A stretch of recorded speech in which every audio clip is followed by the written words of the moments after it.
स्वागत है आपका सिटीजन वाइस में। मैं हूं शब। सिटीजन वाइस में अब वक्त हो चुका है दिन भर की कुछ खास खबरों पे नजर डालने का।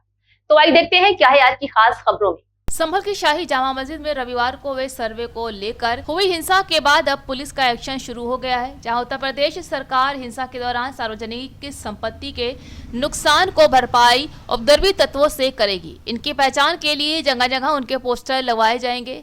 हिंसा के कई वीडियो भी सामने आई है, जिसके आधार पर पुलिस आरोपियों की तलाश भी कर रही है। योगी सरकार ने सख्ती दिखाते हुए सार्वजनिक जगहों पर उपद्रवियों के पोस्टर लगाने का आदेश दिया है। जहाँ संभल हिंसा में अब तक करीब 100 नकाबपोश दंगाइयों की पहचान हुई है।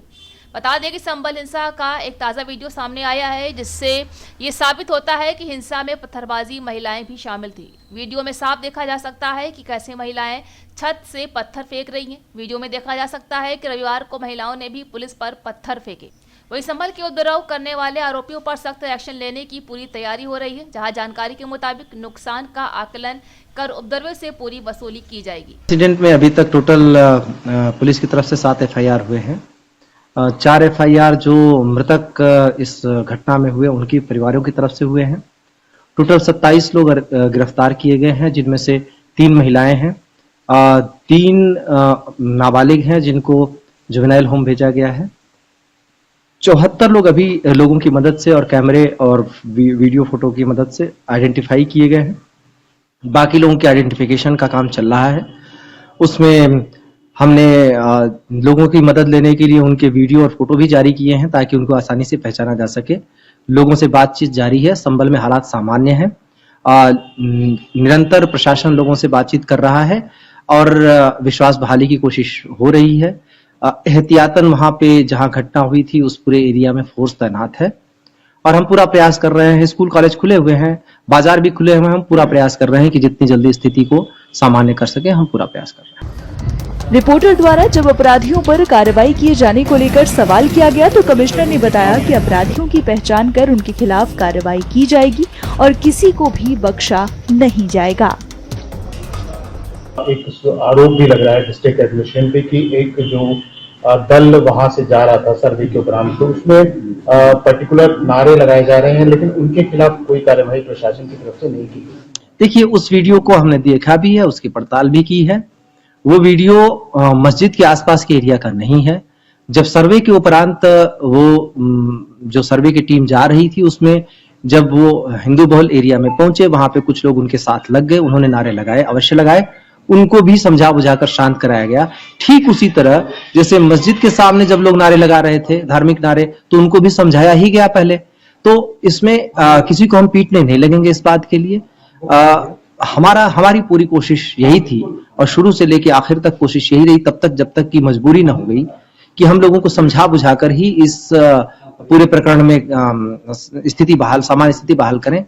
लेकिन जो अनटुवर्ड्स इंसिडेंट हुआ वो इसलिए हुआ क्योंकि लोगों ने पथराव करने शुरू किए, गाड़ियों को आग लगाना शुरू किया, मस्जिद के ऊपर पथराव किया, पुलिस के ऊपर पथराव किया और भयंकर तरीके से पथराव किया।